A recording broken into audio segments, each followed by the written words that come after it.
Quantos acharam Atos dos Apóstolos, capítulo 4, do versículo 24 a seguir, que diz assim: E ouvindo eles isto, unânimes levantaram a voz a Deus e disseram: Senhor, tu és o Deus que fez os céus, a terra e o mar e o que nele há. E que dissestes pela boca de Davi teu servo, porque brama os gentios e os povos pensaram coisas vãs? Levantaram-se os reis da terra e os príncipes e se juntaram a uma contra o Senhor e contra o seu ungido. Porque verdadeiramente contra teu santo filho Jesus, que tu ungiste, se ajuntaram não só Herodes, mas Pôncio Pilatos, com o gentil e o povo de Israel, para fazer tudo o que a tua mão e o teu conselho tinha anteriormente determinado que havia de fazer. Agora, pois, ó Senhor, olha para as suas ameaças e concede aos teus servos que falem com toda a ousadia a tua palavra, enquanto estendes a tua mão para curar, para que se façam sinais e prodígios pelo nome do teu santo Filho Jesus. E, tendo orado, moveu-se o lugar em que estavam reunidos, e todos foram cheios do Espírito Santo e anunciavam com ousadia a palavra de Deus. Amém? Graças a Deus. Você que está nos visitando nesta noite, fica à vontade. Acredito que os visitantes que tem aí já é da casa, né? Deus possa abençoar a vida dos nossos irmãos. Queridos, se você quiser deixar a sua Bíblia aberta, louvado seja Deus, nós iremos falar, o tema, de hoje é uma igreja cheia do Espírito Santo. Uma igreja que ela é cheia do Espírito Santo, ela precisa também ter os frutos, bem como também o dom do Espírito Santo. Nós sabemos que uma igreja que é cheia do Espírito Santo, ela precisa ser longânima, ela precisa ter temperança, domínio próprio, mansidão, porque eu não posso dizer que sou cheio do Espírito Santo, mas se eu não tiver domínio próprio. Eu não posso dizer que eu sou cheio do Espírito Santo se eu não tenho benignidade, bondade, amor, fé. Tudo isso demonstra uma igreja cheia do Espírito Santo. Quando nós falamos de uma igreja cheia do Espírito Santo, não quer dizer uma igreja que os irmãos pula, sapateia, rodopeia, fala em mistério. Não é isso. Ser cheio do Espírito Santo não é falar em línguas estranhas. Bem verdade que a pessoa que é batizada com o Espírito Santo, a evidência é que ele fala em línguas. Mas você sabia, meu nobre cooperador Mateus, que tem pessoas que falam em línguas, mas não é cheio do Espírito Santo? Tem pessoas que pregam e pregam com uma autoridade, mas não é cheia do Espírito Santo. Tem pessoas que cantam e você sente aquela coisa na sua alma, Mas aquela pessoa não é cheia do Espírito Santo. Porque o comportamento meu que me demonstra que eu sou cheio do Espírito Santo, irmã Márcia, não é aqui dentro. Qualquer pessoa, irmã Eliane, que adentrar por aquelas portas, descer aquelas escadas e olhar para mim, do jeito que eu estou aqui, vai dizer, aquele ali é cheio do Espírito Santo. Olha como é que ele está. De terno, de fato, gravata, no altar e falando em público. Mas, quer ver se você e eu sou cheio do Espírito Santo? É quando ninguém nos está vendo. É quando eu estou longe dos holofortes. Se eu sou cheio do Espírito Santo, é quando eu estou longe da minha esposa. Quando eu estou longe da congregação. Lá no meu trabalho, lá na minha faculdade, na escola. Lá eu quero ver se eu sou cheio do Espírito Santo. E uma das coisas que me faz ser cheio do Espírito Santo é uma coisa que quase ninguém, diácono Osés, aguenta. Uma pessoa que é cheia do Espírito Santo, ela suporta o sofrimento. Suportar o sofrimento, suportar as lutas e as perseguições. Nós temos diversas pessoas na Bíblia Sagrada que eram pessoas cheias do Espírito Santo. Mas talvez uma que se destaca no meio de todas elas e que você conhece era o patriarca Jó. Aquele homem suportou um sofrimento. Eu já vi, cooperador Mateus, as pessoas dizem assim, eu estou sofrendo o sofrimento de Jó. Eu estou sofrendo igual Jó. Alguém já ouviu falar isso? Talvez até você já falou. Meu Deus, eu estou passando a prova de Jó. Deixa eu te perguntar. Você já colocou 10 caixão em um dia só de 10 filhos dentro da sua casa? Já colocou? Alguém aqui já colocou 10 filhos que morreram? E ele sepultou todos os 10. Você já? Você era considerado a pessoa mais rica da época, do Oriente. E num espaço de tempo, perder tudo. E se não bastasse, a pessoa que era para ajudar ele, chegou perto dele, que era a esposa, e disse assim, Jó, abandone esse Deus. A pessoa que você mais esperava que ia passar um momento de sofrimento com você, está mandando você abandonar.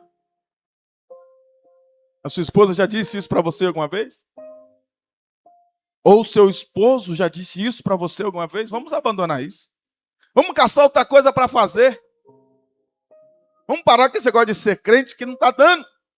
Porque eu estou vendo o ímpio lá fora prosperando e a minha vida, eu estou todo enrolado. Como é que é esse negócio? Como é que é esse negócio de servir a Deus se o ímpio está melhor do que eu? Eu estou numa luta, numa prova danada. E o ímpio está prosperando. Você já disse isso alguma vez na sua vida? Só que nós temos que suportar o sofrimento. Nós temos que perseverar. Por quê? Porque quando nós suportamos o sofrimento, quando nós suportamos as lutas, os problemas da vida que todos nós passamos, isso demonstra que nós somos uma pessoa cheia do Espírito Santo. E essa pessoa que ela é cheia do Espírito Santo não quer dizer que ela não vai enfrentar momentos de dificuldade. A Bíblia diz que Elias, depois de fazer chover descer fogo do Senhor, ele se escondeu numa caverna. Depois dele falar que, segundo as minhas palavras, é 3 anos e meio sem chover e ponto final, aquele homem se escondeu. E ele disse: Senhor, eu quero a morte, quero morrer. Não foi assim que Elias disse? Quero morrer. Mas Elias era um homem cheio do Espírito Santo, mas passou por dificuldade. Mas eu descobri que Elias não queria morrer coisa nenhuma. Quando você lê o texto, você descobre que ele não quer morrer nada. Porque ele ficou sabendo que Jezabel queria matar ele. Se ele quisesse morrer, ele ia encontrar com ela. Ele fugiu dela, então ele não queria morrer nada. Correu de Jezabel. Se ele quisesse morrer mesmo, ele ia encontrar com ela. Mas ele disse que queria morrer. Então, nós temos que suportar o sofrimento. Olha o que diz aqui. Após uma pregação, esse contexto aqui narra para nós a respeito de Pedro e de João, que fez aquele milagre lá na porta do templo, na porta formosa. Olha o que diz. Após a sua pregação junto à porta formosa, Pedro e João são levados presos. Olha que coisa difícil de entender. A pessoa teve uma pregação, milagre aconteceu, mais de 3.000 almas se converteram, depois mais de 5.000 almas se converteram. Ele está pregando, está fazendo o certo. E ele foi para onde? Na prisão. Deixa eu te falar uma coisa, mas não é para te desanimar, não. Quanto mais você se envolver na obra do Senhor, se prepare para o sofrimento. Ixi, pastor, então não quero saber desse negócio então, não. Vou entregar tudo. É para sofrer? Porque o evangelho não é glamour, igual eles pregam por aí. Jesus mesmo, ele disse assim, olha, quem quiser, ele não obriga ninguém. Ele faz a pergunta, quem quiser, é de livre e espontânea vontade. Quem quiser vir após mim, ou seja, seguir eu, ele diz o seguinte, quem quiser vir após mim, o primeiro sofrimento, nega-se a si mesmo. O sofrimento é negar os nossos prazeres da carne, irmão. Meu Deus do céu, que sofrimento é esse? Negar os prazeres da carne, a carne pulsa. A carne só pede o mundo. Mas aí ele disse, olha, quem quiser vir após mim, nega-se a si mesmo. O primeiro sofrimento que você tem é com você mesmo.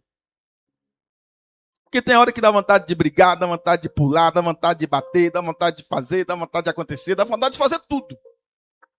Aí a pessoa fala assim, mas eu sou crente. Aí você está dizendo o seguinte, eu sou cheio do Espírito Santo. Tem hora, irmãos, que a carne treme. Tem hora que acontece alguma coisa com a gente no dia a dia, ou com alguém, com pessoas, que a vontade que tem. Mas aí nós lembramos que nós somos cheios do Espírito Santo. E aí Jesus, ele disse, olha, não é obrigado. É quem quiser. Você quer? Quero. Então, o primeiro sofrimento, negue-se a si mesmo. E depois, tome a sua cruz. Quando você lembra de cruz, você lembra de quê? Primeiro, passeio no shopping, andar na praia, cinema, viagem. Quando eu lembro de cruz, eu lembro disso tudo, não é? Deitando, espreguiçando na rede. É isso? Quando eu falo de cruz, eu lembro de sofrimento. A primeira impressão que vem na minha mente quando fala de cruz é lembrar de Jesus. Jesus, foi chicoteado, pendurado no madeiro, prego na mão, prego nos pés, coroa de espinho, lança transpassando a sua costela. Eu lembro de sofrimento. Então, não espera que a sua busca incessante com Deus vai te isentar de sofrimento e perseguição. Já viu um ditado no mundo que diz assim: quanto mais eu rezo, quanto mais eu oro, mais mais assombração aparece. Minha mãe que dizia isso. Ela usava a expressão reza, né? Reza e ora é a mesma coisa, é prece. Quanto mais eu rezo, mais tentação aparece. Mas é verdade. Quanto mais você chega a Deus, mais você você pode sofrer perseguição, prisão, você pode sofrer abandono, desprezo.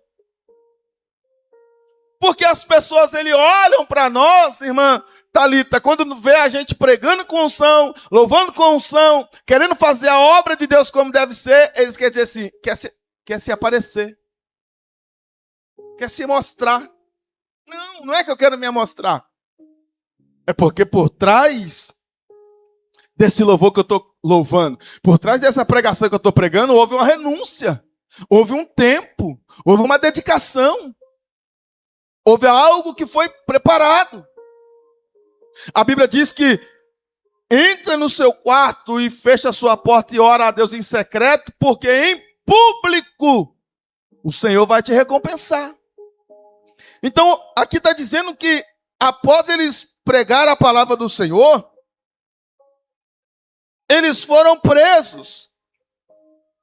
E depois ameaçados, porque estava pregando no nome de Jesus. Eles não queriam, as pessoas não queriam nem ouvir falar do nome de Jesus.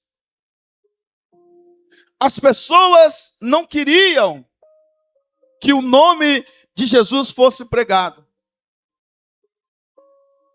E agora tem para eles prisão. Mas a Bíblia diz que eles não pararam de anunciar o Evangelho. Foi dito a eles não falar e nem ensinasse no nome do Senhor.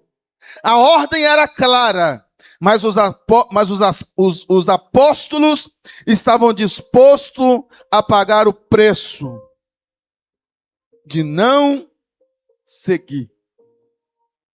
Será que nós estamos dispostos a pagar o preço? O preço que eu estou falando aqui não é esse preço que você está pensando aí, não. No período da Copa do Mundo, não sei se você viu aquela reportagem daquele pastor da Nigéria. Aquilo sim é uma perseguição terrível. Aquilo sim é um sofrimento. 9 pessoas da família dele foi morto por causa dele, porque ele estava pregando a palavra. E ele disse: pode matar um por um, mas eu não vou parar de pregar a palavra. E aí, será que eu estou disposto mesmo? Será que se alguém, Deus me livre e guarde, se alguém segurar a mão do seu filho e disser: e aí, vai negar Jesus ou seu filho morre? Irmão, nós não estamos preparados para isso, não. Nós não estamos preparados para isso, não. Eu também não estou preparado para isso. E aí, quem é que nós somos de verdade? Tu está preparado para isso? Para alguém pegar o seu filho, pegar o seu esposo, para pegar a sua esposa na sua frente e falar para você: e agora? Nega! Para de pregar esse Jesus, ou a sua esposa vai morrer. E aí, o que você vai fazer?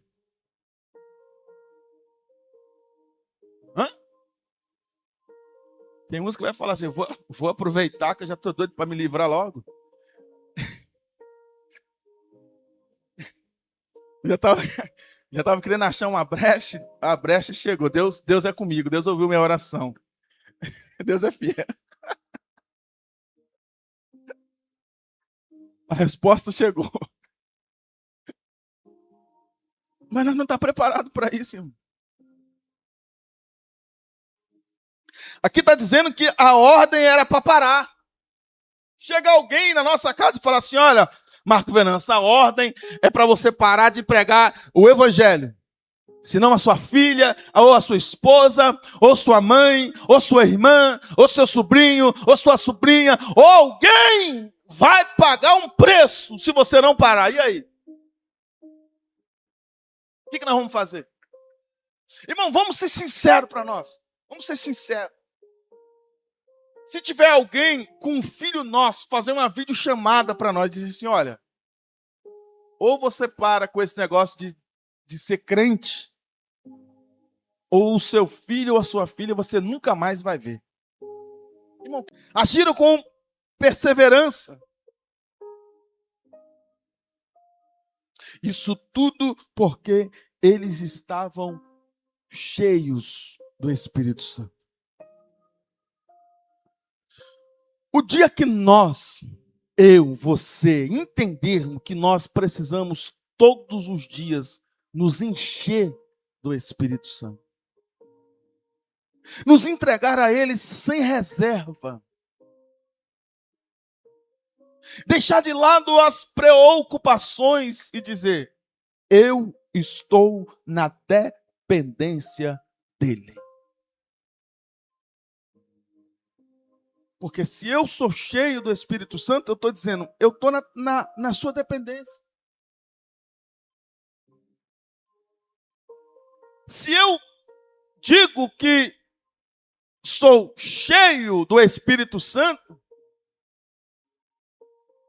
eu tenho que suportar lutas.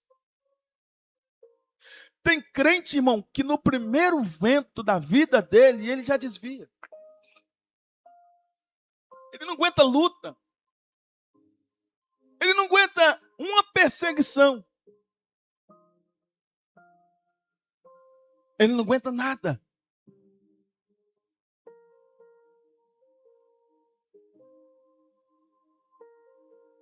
Uma igreja cheia do Espírito Santo, diga comigo, não negocia os seus valores. Aqui aperta. Aqui aperta. Muito de nós temos negociado os nossos valores. Uma igreja, ela não negocia os seus valores. Olha o que vai dizer para nós.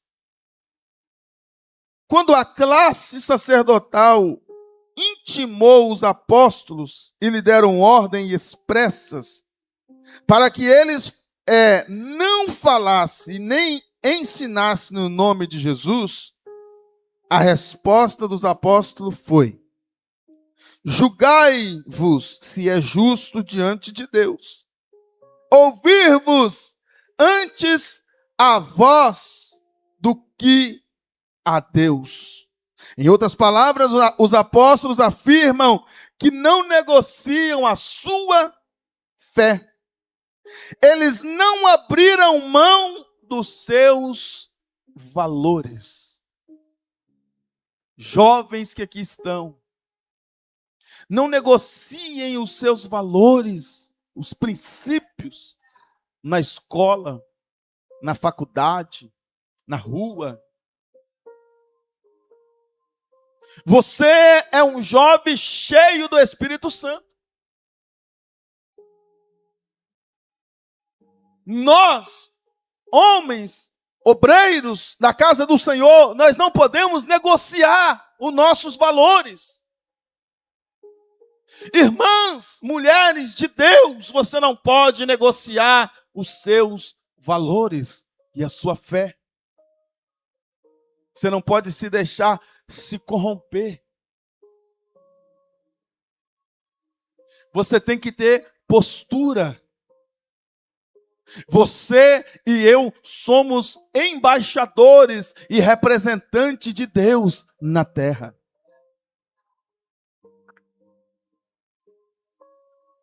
Mesmo que você esteja passando lutas, dificuldade, não negocie os seus valores.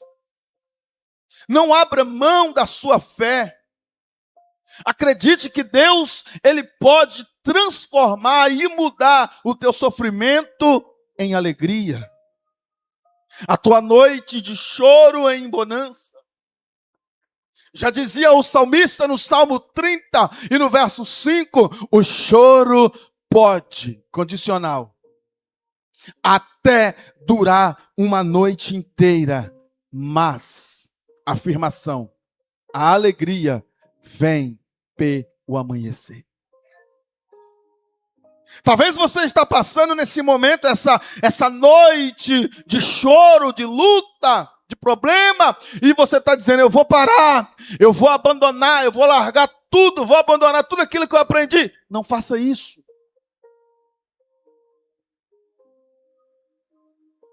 Uma igreja cheia do Espírito Santo, ela não negocia os seus valores. Uma igreja cheia do Espírito Santo, primeiro, suporta o sofrimento. Segundo, não negocia seus valores. Terceira, está convicta na sua fé. Tem alguém aqui que tem fé? Quem tem fé? Todos nós temos fé.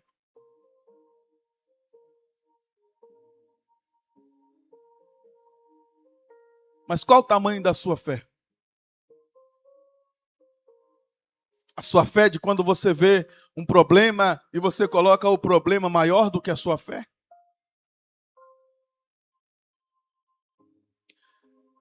Jesus disse para os discípulos, se alguém tiver a fé do tamanho de um prédio de 10 andares.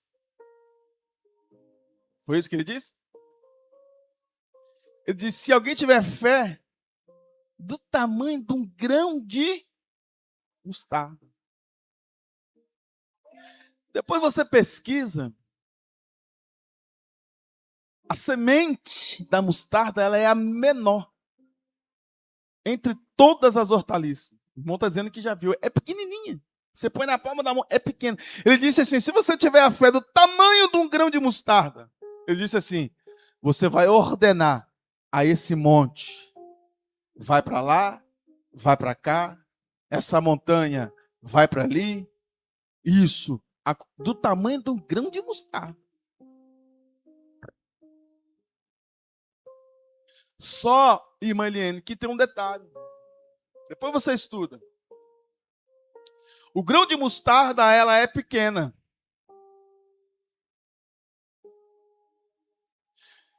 Só que, quando ela começa a crescer, ela não começa a crescer para cima. Primeiro ela cresce para baixo. Ela forma as raízes. E só assim depois ela começa a crescer para cima. Nós temos que ser igual esse grão de mostarda. Ou nós podemos ser, a nossa fé também pode ser igual a palmeira. Que a palmeira, ela cresce para baixo, vai crescendo, vai crescendo, vai crescendo, vai crescendo, vai crescendo. E quando ela está fortalecida lá embaixo, e detalhe, quando ela encontra vou falar algo para você entender, uma veia de água dos lençóis freáticos na terra, ela para ali. Mas ela está fortalecida. E agora ela vai crescer para cima. E aí passa o vento. Ela balança de um lado para o outro. Às vezes está passando um vento, a palmeira ela começa a virar. Aí diz assim, vai cair, mas aí quando passa o vento, ela permanece em pé novamente. Assim é a igreja cheia do Espírito Santo. Ela não está com a sua fé enraigada em coisas passageiras. A nossa fé, ela está estabelecida na rocha. Quem é a rocha? Jesus. Ele disse para Pedro, Pedro, tu és... O que ele disse para Pedro? Tu és Petros. Tu és Petros.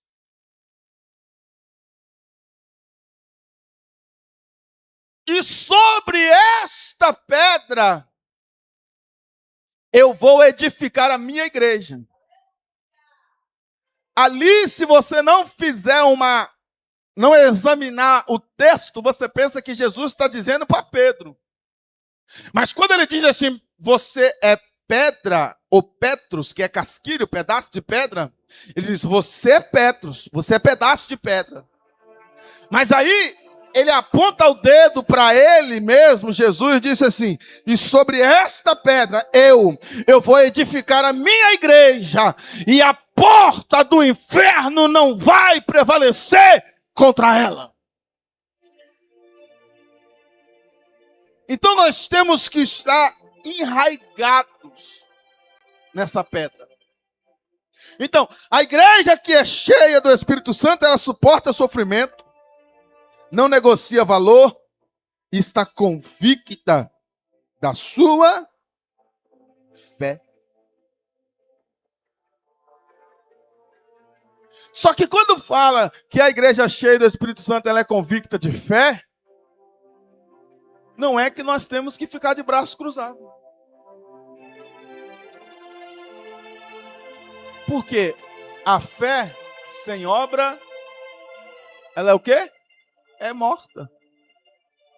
Eu tenho fé, mas eu não tenho obra. Eu tenho fé, mas eu não tenho obra.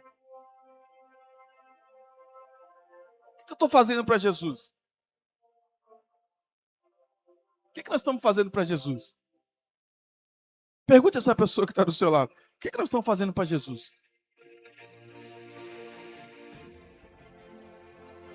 Irmãos, eu e você, nós não estamos fazendo nada para Jesus. Nada. Nada, absolutamente nada. Ah, pastor, mas eu estou orando, eu estou jejuando, eu estou cultuando, eu estou congregando. Tá, mas eu quero ver as obras. E as obras? Cadê as almas?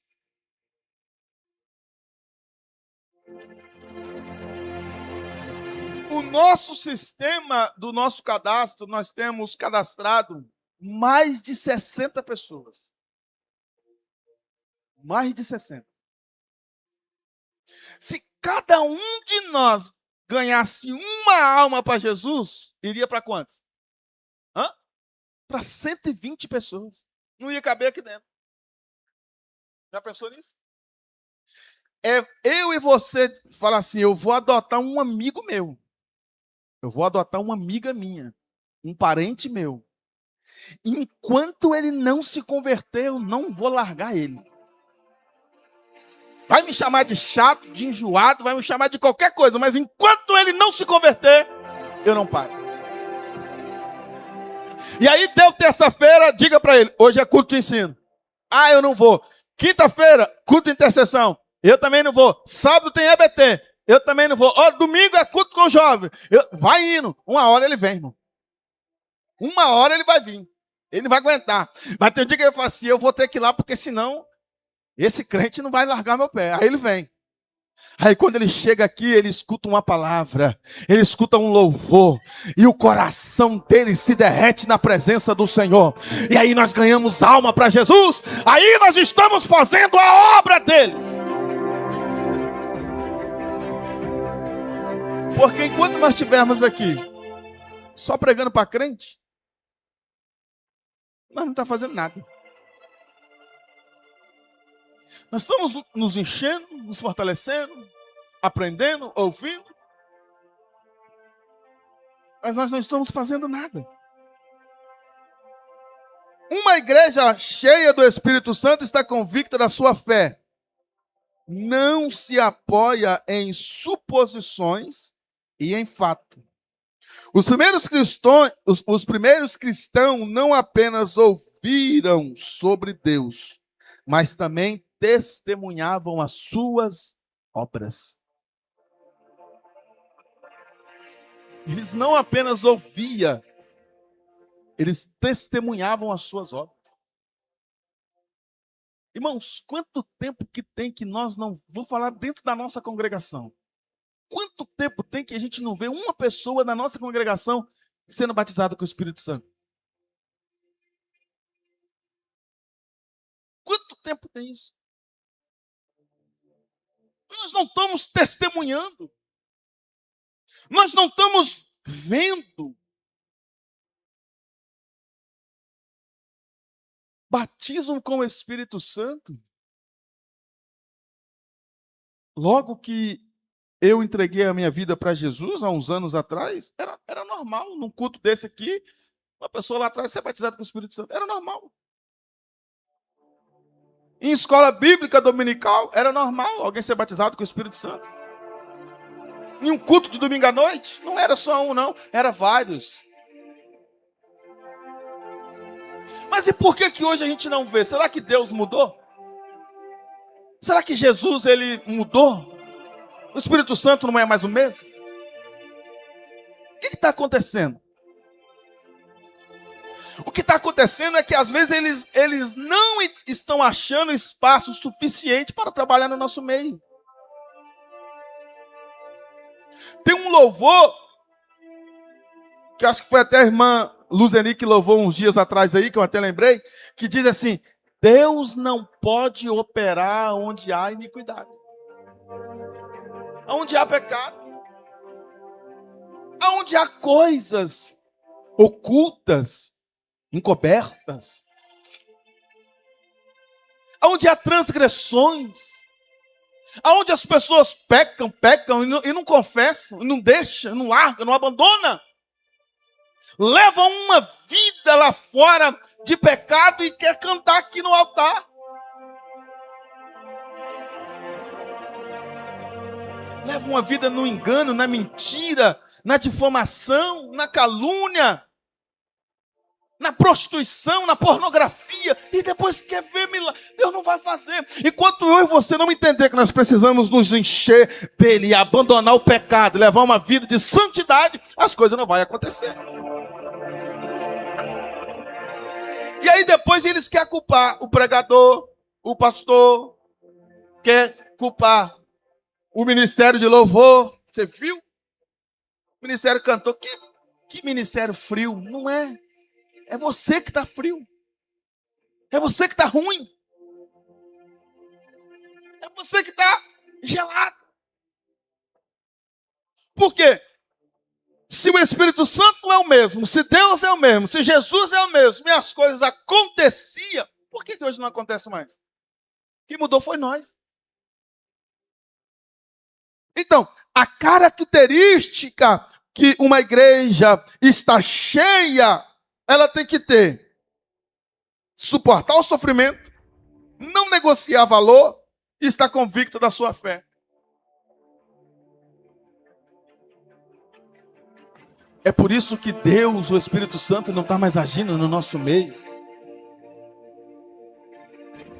As pessoas, vão me incluir, nós não estamos suportando mais nada. Ninguém pode olhar para mim com um olhar diferente, que eu já não estou suportando mais. Me oferece um prato de lentilha e eu estou negociando os meus valores. Eu estou negociando o meu valor por 5 minutos de prazer. 5 minutos de prazer, cooperador Mateus. Eu estou negociando os meus valores. 5 minutos. Uma imagem no meu telefone de pornografia. consegue me vencer.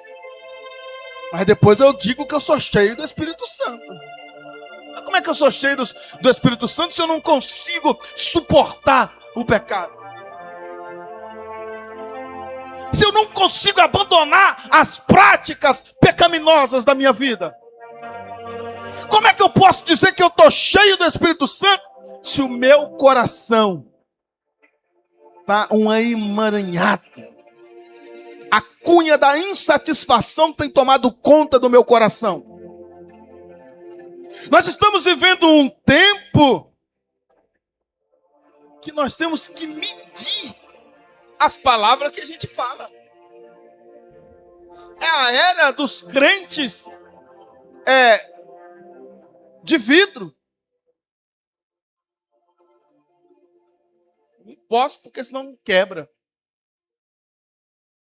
Não, isso aqui não posso. Não, isso aqui também não posso. Como é que eu sou cheio do Espírito Santo dessa forma? As pessoas têm trocado uma correção na palavra como uma indireta de quem está pregando. Está jogando indireta para mim. Mas antigamente, quando a palavra ela vinha cortando, ela vinha penetrando, nós saíamos do culto dizendo: eu preciso melhorar, eu preciso jejuar, eu preciso orar, eu preciso me santificar, eu preciso buscar mais de Deus. Mas hoje não. Uma igreja cheia do Espírito Santo.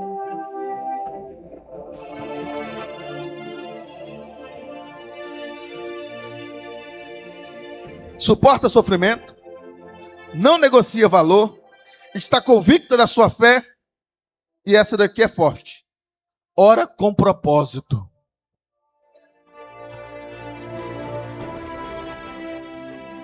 Tem gente que não sabe nem orar, o companheiro da Mateus. Tem crente que não sabe orar.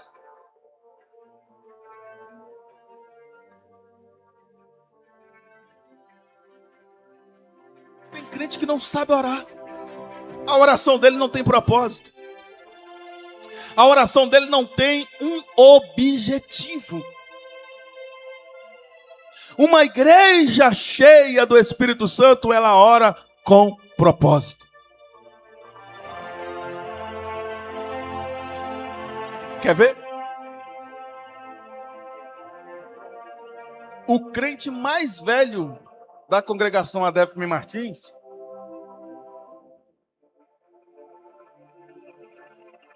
o crente mais velho da Adefme Martins, talvez, se a gente perguntasse para ele qual é os propósitos e objetivos de oração do Ministério Adef, talvez ele não saiba. O Ministério Adef tem um propósito de oração. Você sabe disso.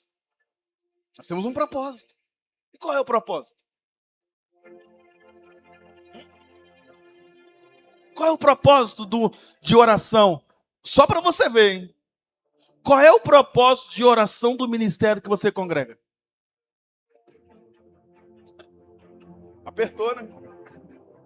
Tem gente que não sabe. Tem gente que está no ministério e não sabe o lema do ministério que ele congrega. Qual é o lema? Hã?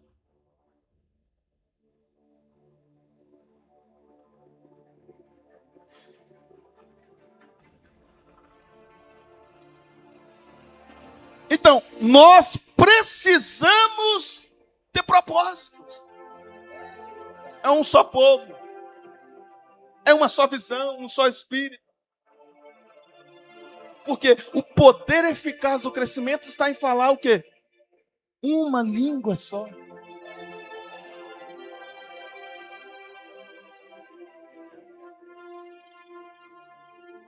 Oração com propósito. Quando você for fazer uma oração, você precisa estabelecer para que você vai orar. Qual é a afinidade daquela oração? Você sabia que tem oração que Deus escuta, mas não ouve? Sabia disso? Tem oração que Deus escuta, mas não ouve. Tem oração que nós oramos, Deus olha lá de cima e fala assim, nem eu estou entendendo nada que esse crente está pedindo. Nem sei o que ele quer. Ele não tem uma linha de raciocínio dentro do propósito que ele quer com Deus. Então, uma igreja, ela ora com propósito. Uma igreja, não vai dar tempo de falar tudo, cheia do Espírito Santo, ela ora em unidade. Tem crente que se você fizer uma corrente de oração e falar para dar a mão, dependendo da pessoa que estiver do lado dele, ele não dá a mão. Ele vai para o outro lado. Não dá a mão. Mas como é que eu vou receber então, se eu não tenho unidade dentro da igreja? Você faz uma corrente de oração, vamos dar a mão aí. Ele olha, ixi, é o pastor Marco que está do meu lado, estou fora, vou para outro canto. Nós não temos unidade. Aí uma pergunta soa dentro do meu coração. Para onde que nós estamos indo? Que céu que eu estou indo?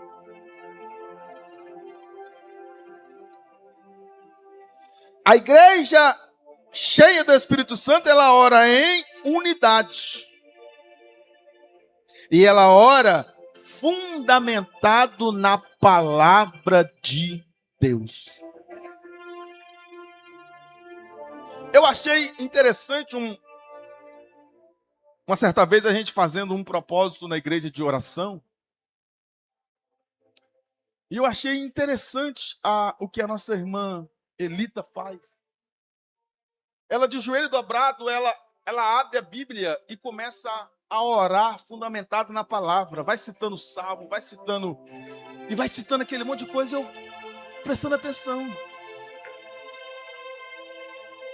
Ela está orando e está dizendo, Senhor, a tua palavra está dizendo aqui no Salmo 23 que o Senhor é meu pastor, nada vai me faltar. É a sua palavra que está dizendo. Senhor, a tua palavra está dizendo aqui que 1.000 vai cair do meu lado, 10.000 à minha direita, mas eu não vou ser atingido. É uma oração fundamentada na palavra de Deus. Então, uma igreja cheia do Espírito Santo, irmãos, nós temos que agir em conformidade com a palavra. Não tem como.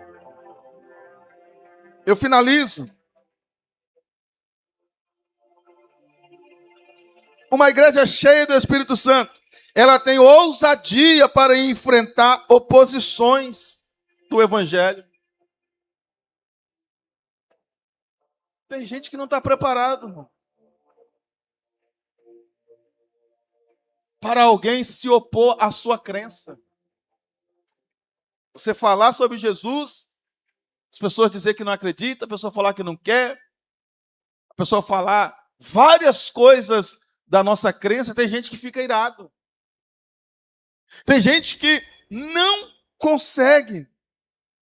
Outra coisa, ter ousadia no exercício dos dons espirituais e ousadia na exposição da palavra. Todos nós que aqui estamos, todos nós que aqui estamos, nós temos um dom de Deus na nossa vida. Você que está aí, você tem um dom. O que Paulo disse para Timóteo? Desperta o quê? O dom que há em ti.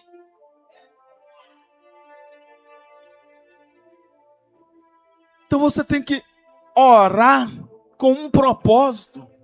Pastor, até hoje eu não sei o que é orar com um propósito. Já vou te dar um propósito para você orar. Senhor, qual é o meu dom? Ora nesse propósito. Senhor, desperta em mim o meu dom. O que o Senhor quer de mim que eu faça com excelência na sua obra? Qual é o meu dom? que o senhor tem? O que o senhor depositou em mim? Tem gente que tem dom para pregar, dom para ensinar, tem dom para louvar. Até para orar tem que ter dom. A oração é um dom. Para evangelizar é um dom. Eu não tenho dom de fazer evangelismo pessoal. Eu não tenho. Se eu sair para evangelizar com 10 folhetos, eu volto com 12, 15. Eu não consigo entregar nenhum. Não consigo. Não é o meu dom. Eu não consigo evangelizar a pessoa, aquele evangelismo pessoal. Não consigo. Eu não consigo. Eu não tenho esse dom. Mas tem gente que tem. Tem gente que você vai lá, oferece um folheto para aquela pessoa, ele não pega. Vai outra pessoa lá, além dele pegar o folheto, ele ainda chora e ainda aceita Jesus. E você fica, meu Deus do céu, eu já fui lá e ele não pegou. Não é o seu dom. Você não sabe conversar. Então, qual é o seu dom? Ah, pastor, eu quero cantar. É o seu dom. Eu quero pregar. É o seu dom. Então, nós precisamos buscar direção na palavra. Ousadia na exposição da palavra. A pregação da palavra, existe pessoas que ela tem um dom na exposição da palavra. Mas a pregação do evangelho é para todos. Nem todo mundo consegue ter uma desenvoltura para pregar num congresso, para poder pregar aqui no altar. Já teve irmãos e irmãs que já me disseram, pastor, não me põe para pregar, eu não consigo. Amém. Mas nos bastidores, ele consegue pregar a palavra. Por quê? A ordem de Deus lá em Marcos 16 ou 15, 16, se não me falha a memória, ele disse assim, ide ao mundo e fazer o quê? E pregai o evangelho a toda criatura.